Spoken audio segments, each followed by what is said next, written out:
Mari Riesberg. Over the past several years, I've combined my degrees in acting and somatic psychology to share my sustaining creativity techniques with performers. And now I've decided to share it with a bigger audience that includes you. I believe we are all creative, and this podcast is all about that. I'll be interviewing people from all backgrounds, ages, and creativity experiences to share just how creative we all are. Today, I'll be chatting with Raditia Lasry. She's a mindfulness guide, and her passion is to bring mindfulness to you. She finds joy in always redefining her routines, learning new skills, and loves to discover the depth and potential of our body and mind. Please enjoy Raditia Lasry. Welcome to the Sustaining Creativity Podcast. Today, I am here with Raditia. She is a mindfulness guide, and I am super excited to have you join me to chat about creativity. Welcome to the podcast. Thank you very much, Mari. This is super exciting. I mean, I love anything about creativity because that's what life is about. So I'm super happy to be here. Wonderful. I so agree. Creativity is what life is all about. But before we dive into more creativity talk, if you wouldn't mind letting our listeners know a little bit more about who you are, your story, what you do, so they have a sense of where you're coming from. Well, yeah. So my name is Raditia. And I am a mindfulness guide. I'm originally from Switzerland, and my story is so related to this topic, and I can't even go around it because what brought me to the States was dance. And so I played the music. I always loved to sing and dance growing up. I would watch MTV and, like back in the days when they still had music videos. Oh yeah, I remember those days. Where you mimic their dance and all that. So this is like a little bit of who I am, and I still am that. And, working in corporate for 20 years, you kind of, and, school and all the expectations that you have to fulfill, you lose that touch and that sense of it. But for me, that was always apparent. And so over the years, I always stayed in touch with my heart, with my, creativity in that sense, and just really loving life, and including even those parts of like working and, going for the money in that sense. Yeah. That was part of it. And so a little bit later into this journey, being here in the States, I actually lost my job. And after I worked for a company for 6 years, and then after I was just exploring what I'm going to do next, right? And so what I started doing is I went to college here, right in a community college right near me at my home. And I took classes. And what brought me to mindfulness in the end was going to first just the community college that is like a 2-year pretty much, and then moving into a 4-year college, and then really getting a degree in bachelor arts. And so it was interesting for me to discover this interest in learning, and because I never grew up being interested in it. Like I hated reading, I disliked anything that was like a requirement, and like tests were like not my strong suit, to say the least. So anyway, so that was like kind of funny that later on in life, going back to school became such an interest for me. And so when I finished these 2.5 years, because all my previous studies were accumulated, I didn't have to go to school that long. But I was looking back and trying to see like what were these themes that were coming up that I was really interested in, and what was it always included. So one, it was always surrounded by people. It was always the interest of like, what are people about? Like I'm not a really political person of interest. Like this is not an interest of mine. And so, but I took a class in Eastern politics, like and I took that class. I was like, why would I take this class? Right. And so it really was the interest of the people, like what was behind this. And then I really got in love with taking art classes. Like I never took an official art class. I just love making art, but never really taking a class like this. And that's where I really discovered that there is so much more joy in just creating something without knowing what your skills are and what the outcome should be.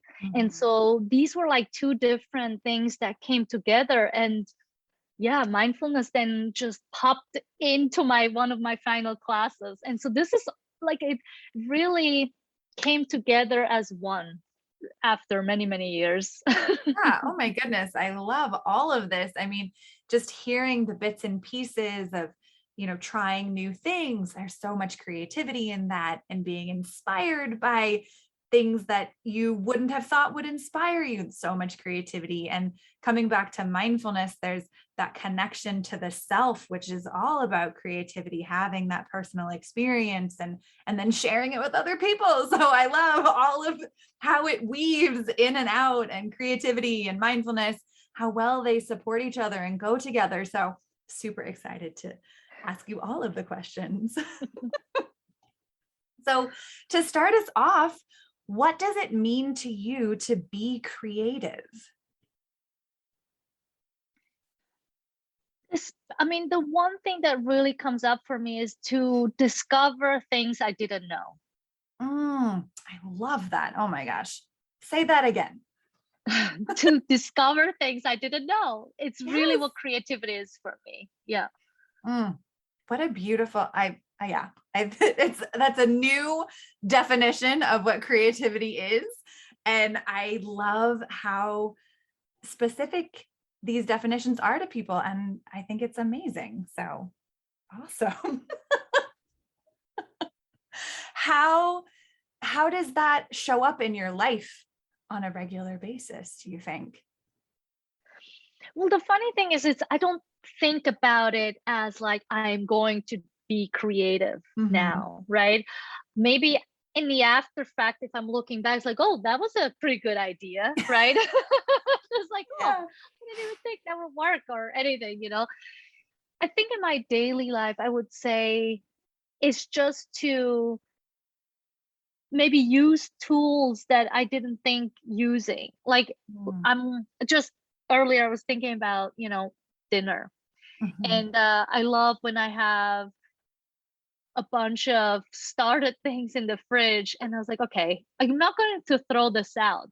And somehow these things have to work together, right? So this is how I'm like thinking about it. Like when you get to a place where you know what you don't want and you know what you're supposed to do, but there in between there is a gap.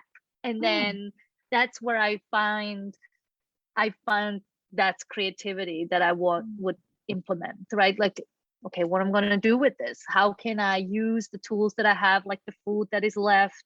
How can they work together? What do I need to add to this to make it something else, right? And so to think outside the box in a way. Yeah.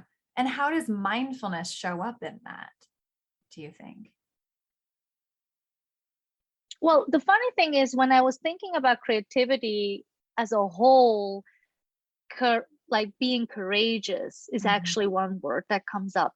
And so what with mindfulness plays a role with this is that you have to be okay with whatever how it turns out. Like let's use the meal, right? Like it might not work out. It might just not taste good. And you just got to toss it and say like, okay, I tried. And to be okay with the outcome that it might not work out and I'll have to maybe order something in instead, right? Because we're still hungry. We still want something on the table. So it has to be quick now. So now we have another aspect of creativity. Like now we've got to think quick. Right. Like let's come up with an idea now, right? And so I really found this to be intertwined with, as you said at the beginning, right, with mindfulness. Like mindfulness to me is letting go of our expectations just observing and noticing what is coming up for me right now. Mm-hmm. Am I feeling stressed about this? Do I feel anxiety about this? Do I have a certain emotion that's coming up that makes me feel uncomfortable? Mm-hmm. And then I ask myself, what can I do differently? And so that's probably where the creativity part comes in, right? It's like, okay, this is how I'm feeling. This is not how I want to stay.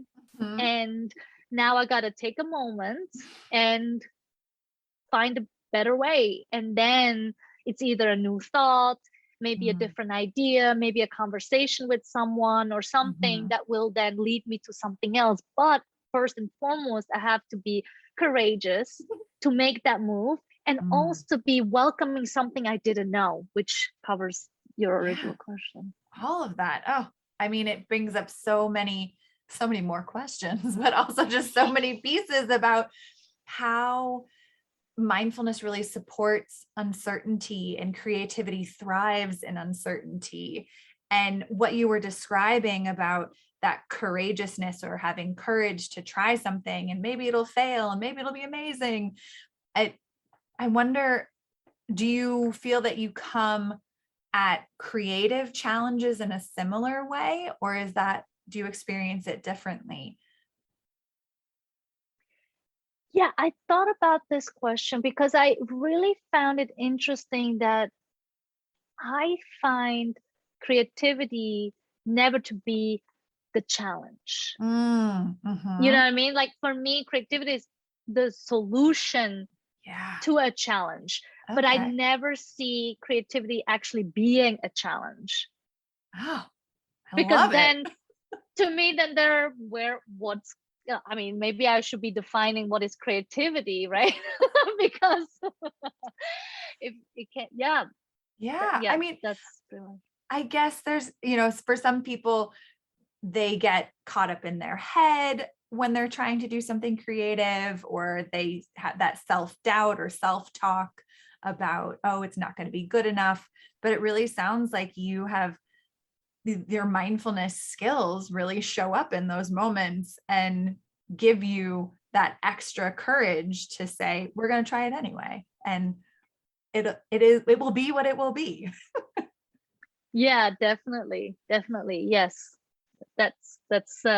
And that's the uncertainty that, comes with it, because I feel like when our minds come into play, or I should say our thoughts come into play, and they're holding us back, it's the being afraid that the outcome will hurt me. And we are afraid that making this extra move or going this other direction is going to turn out to be more painful than it could be, Right. Yeah. Fear is such a fickle emotion. Can run our lives so well sometimes. Yeah, I'm so curious. I mean, you've talked a bit about things that inspire you, but how about today? Who or what is inspiring you today? Oh, there's a few things. I mean, one thing that inspires me to always think anew is my 6-year-old son, for sure. I mean, that absolutely. I mean, just today we took a day on a lake, beach lake, and there was actually a moment where I sat there and I was just thinking to myself, if I can't go down in the dirt, in the sand with him and play, what's the point?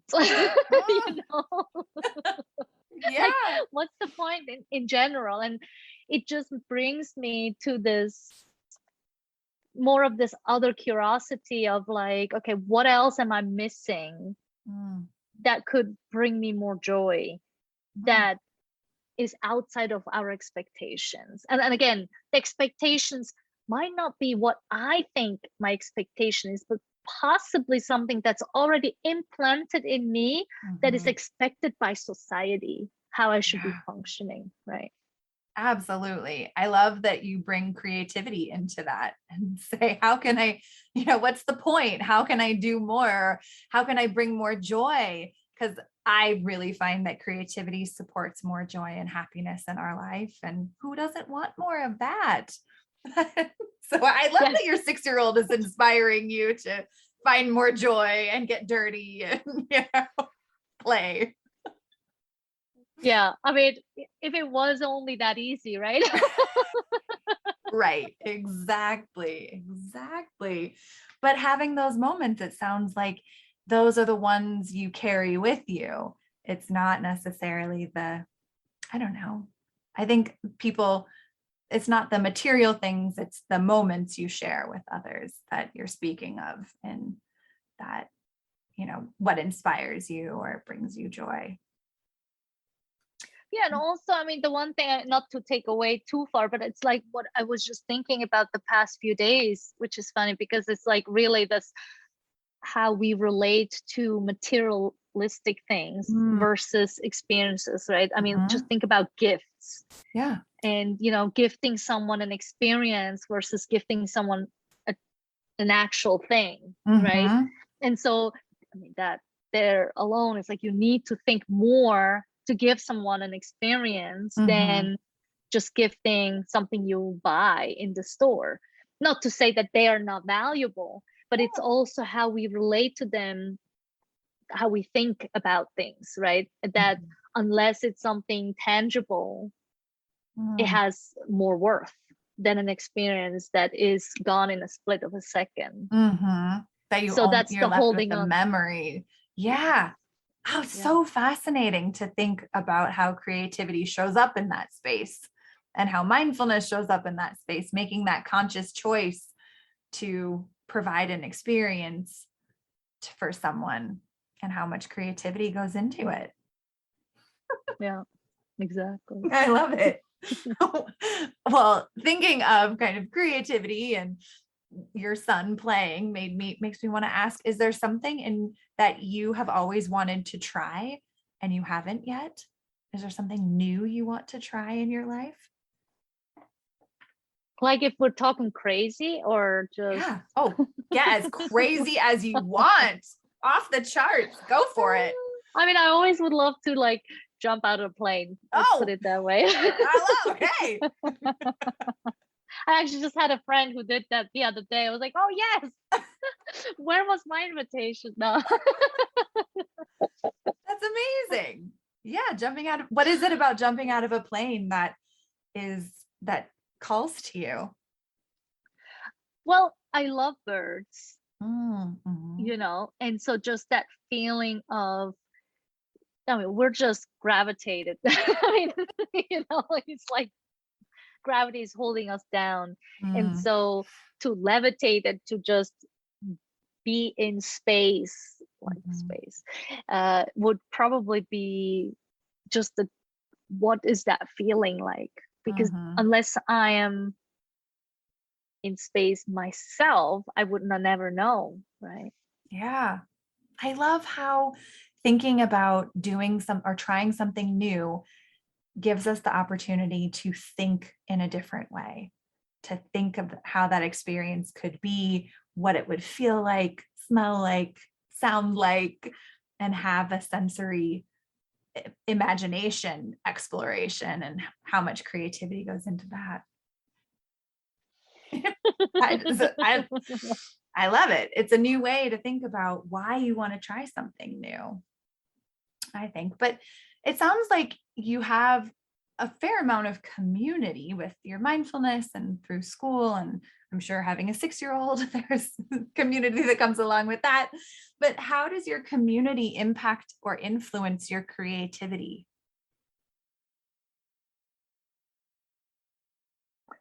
That's an interesting question. I think it depends on the situations that arise.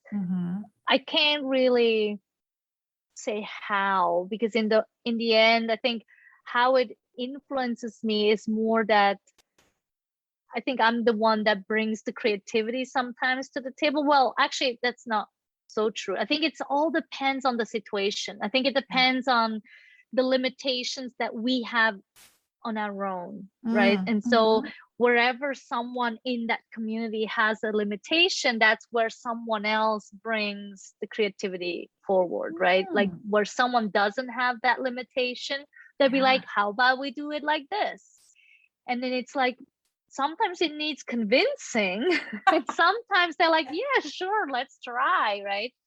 And so I had it actually in my, in our relationship, for instance, my husband and I, it's like, sometimes it really depends, but sometimes he has like a more conservative perspective on things, and sometimes I do. And then it becomes this thing like now we're at a point where like, okay, we'll try, let's just go with it. It can only go wrong.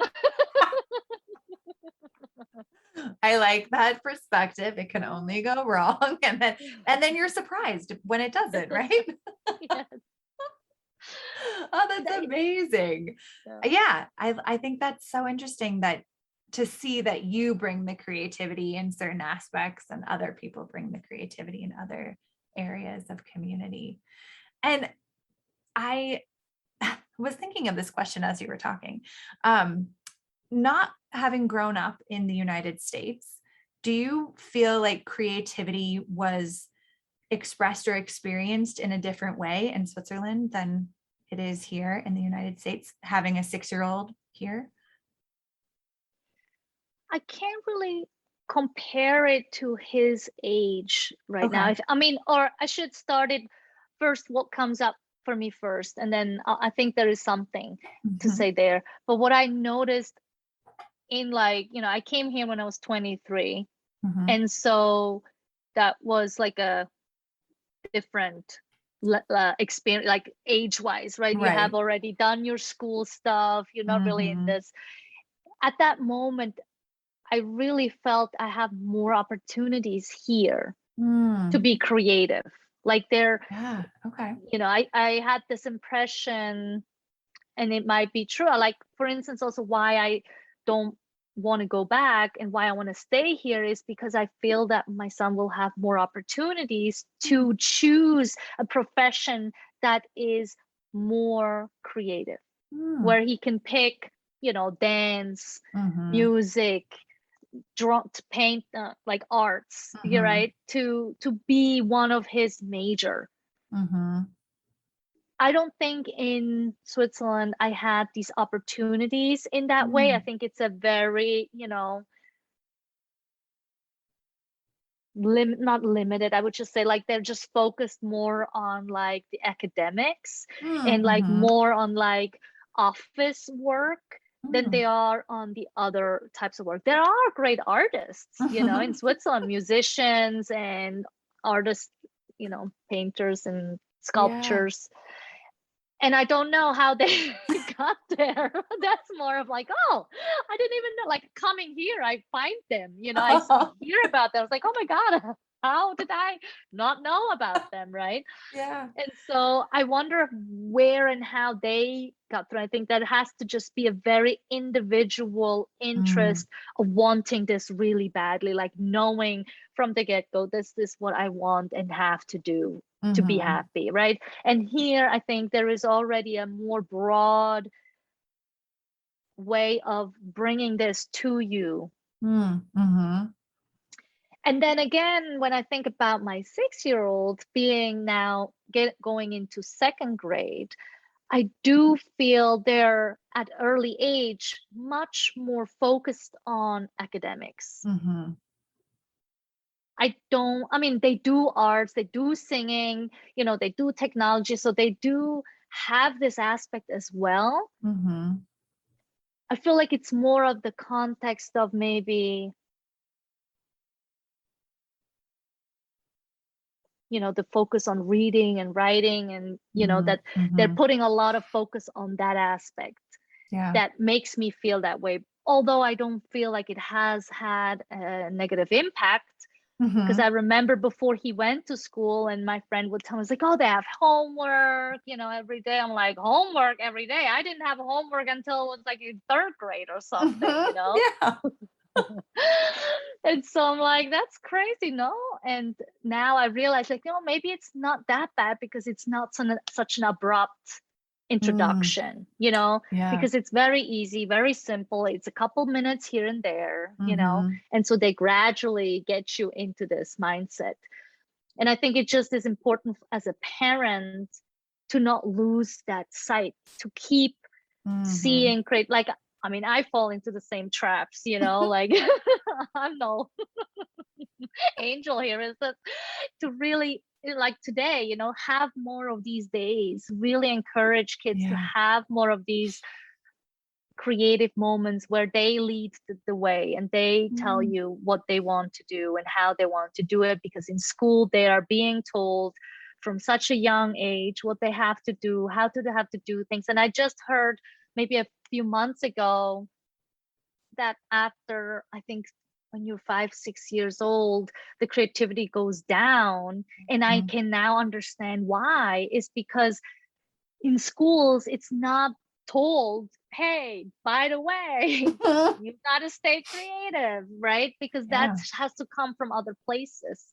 And so I don't think it's the parents' solely job, but for right now, I think Mm-hmm. it's one of our jobs to make sure that we bring the creativity back because we need it. I agree. Absolutely. I love all of that. And yeah, it just makes me think about different cultures and countries and how they view creativity and how it shows up in the expression of, not necessarily finer performing art creativity, but more of that everyday creativity space in other cultures and countries too. Because I think it is a different experience from the United States to Switzerland to, Kenya to New Zealand and all of these places that I've talked to people about creativity, and their experiences have been very different. So it's fascinating to hear all of it. And you kind of shared a little bit, but I'm curious, how would you encourage others to find creativity in their lives? Yeah, it's a really difficult. I mean, again, if you haven't done it for so long, right? Mm-hmm. If it's been decades where you even thought about what is creativity, Yeah. because it's not like you're not doing it. Like Mm-hmm. everybody is creative that they don't know. Like you asked me at the beginning, it's like, oh, I had to think about that question, Right. right? It's Yeah. like, oh, what is it that, I know, like what have you done in your life, on your daily Mm-hmm. life, right? That is creative, that made it easier. It's like, I don't know, what is it? I do have an idea of that. But when I think about this, it's really to think outside the box. And when you get to this limitation, Mm-hmm. to ask yourself, what could free me up from it, Mm. or what is holding me back from it? Mm-hmm. Into by having these inquiries for yourself, you then find an answer which turns out to be a creative answer, because it's not something that you've done before. It's Mm-hmm. not something you used to do. And another thing is to really be open to conversations, to Mm. share your limitations, so that, as found out when you asked me about communities, to really know more about the people you're with. Mm-hmm. Because the more I understand what creativity is and also see how other people use their own creativity, it might Yeah. ignite something in my creativity. And so it's Mm-hmm. really like a snowball effect, if I may say, because Yeah. and then your children are definitely still more connected to creativity. And so for me, it really is this important way of connecting to the individuals at Mm. whatever stages they are, right? And Mm-hmm. especially children, and that they, to see them not from the light that we as parents think we should see them, but actually lower our gaze and our height and go down to the floor and see Yeah. what they see, right? Mm-hmm. Yeah, absolutely. And I mean, in hearing you talk, I can hear the mindfulness components that show up, but could you maybe share some more explicit mindfulness skills or aspects of mindfulness that might support finding creativity in your life? Ooh, that's a good question.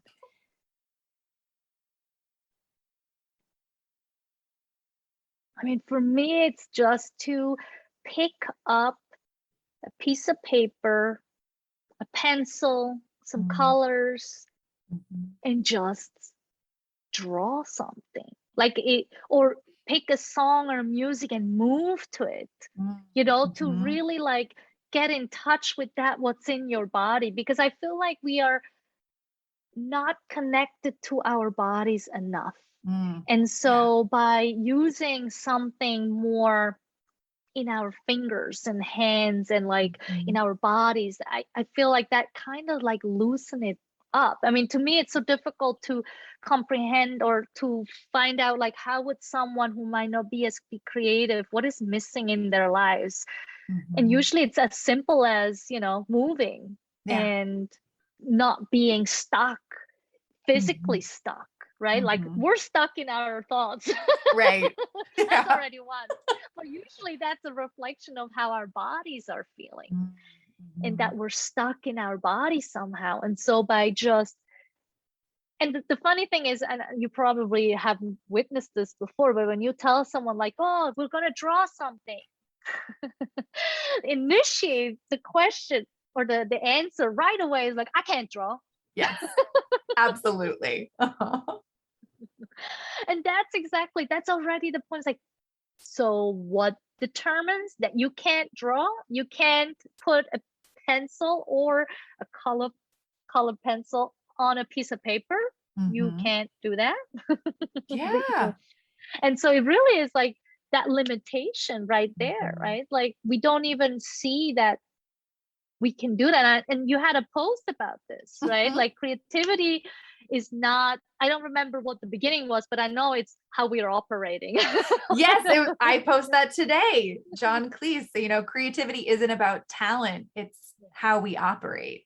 Like we operate on creativity. And that just resonates with me so deeply.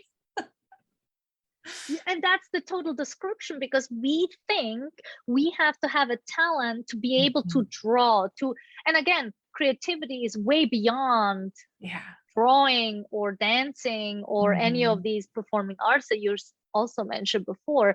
It's way beyond that, but I think that's where we can unleash it. I agree. My understanding. Yeah. Nice. Well, I know you have something that you've thought about, but what's an everyday issue that you've had to use creativity to solve? I love these questions. Well, it's maybe not an everyday, but what I did thought that, well, the original one was like, I actually don't know exactly what, because I would think of something that was like, let's say something was like needed fixing and I was using creativity to make it work again, right? Like that was my initial thought. I was like, oh, so I even asked my husband, I was like, what I've done that is creative for our everyday, made our everyday easier. I didn't know.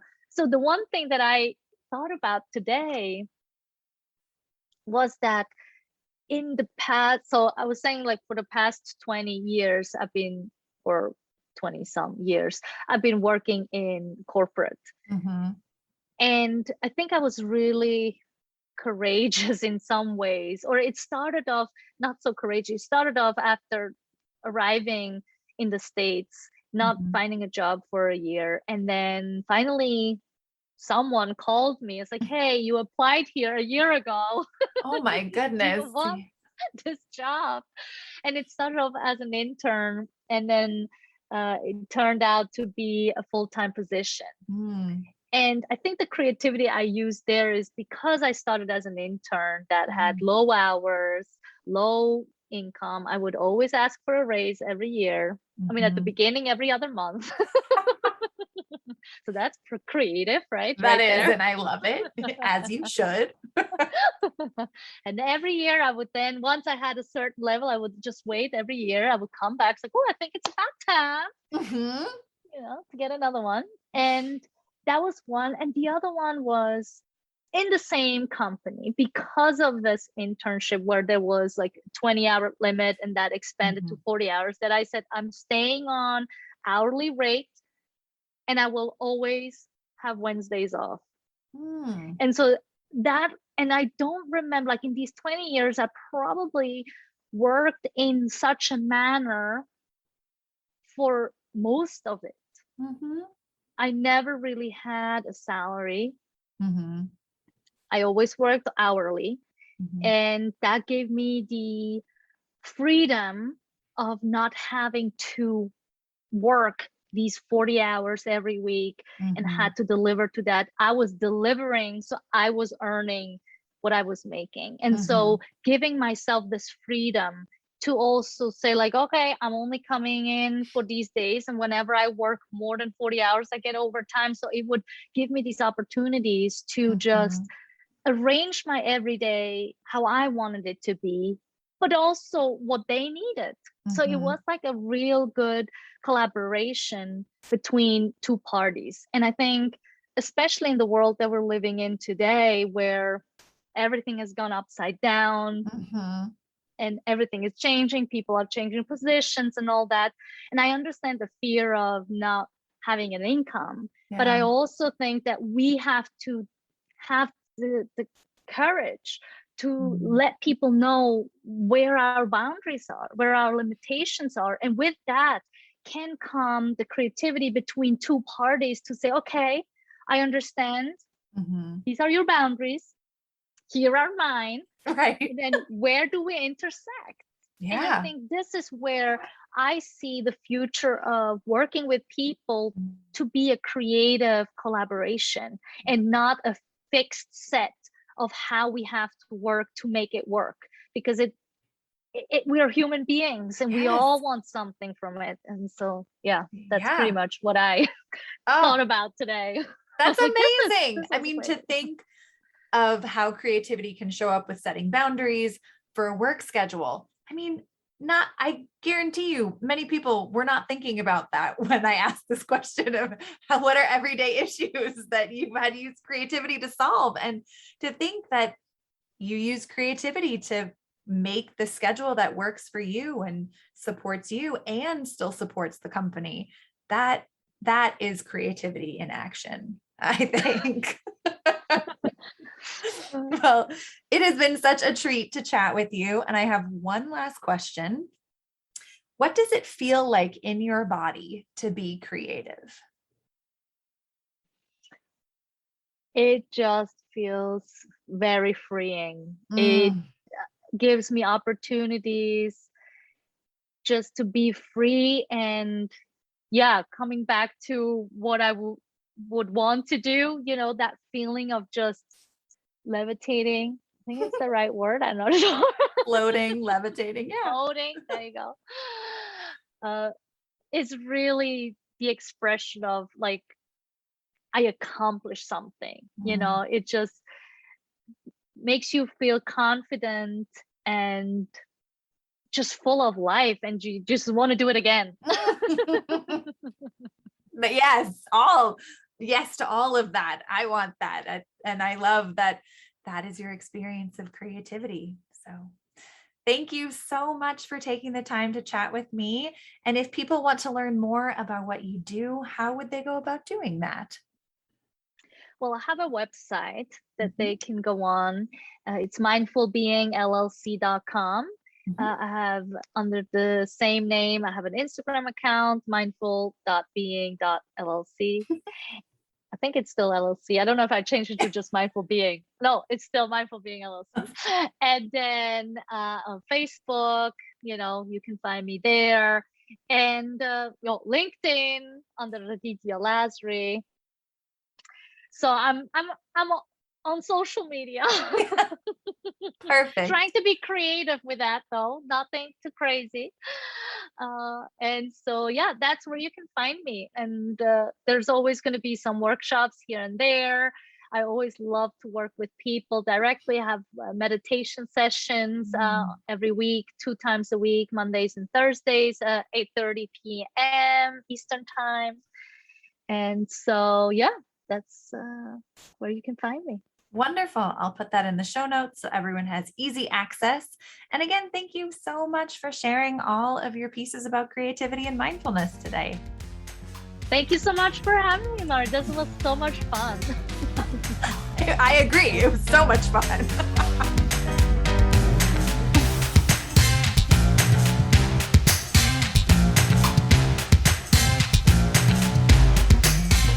listening to the Sustaining Creativity Podcast. We'd love to keep in touch, so follow us on Facebook and Instagram. We are at Sustaining Creativity. Make sure to subscribe to the podcast wherever you listen to podcasts. Tag your friends and family so they can listen too. We love to hear from you, so leave your reviews, comments, and questions. Check out our website, sustainingcreativity.com, for upcoming offerings and creativity coaching. Tune in Tuesdays for our next episode. And remember, with creativity, anything's possible.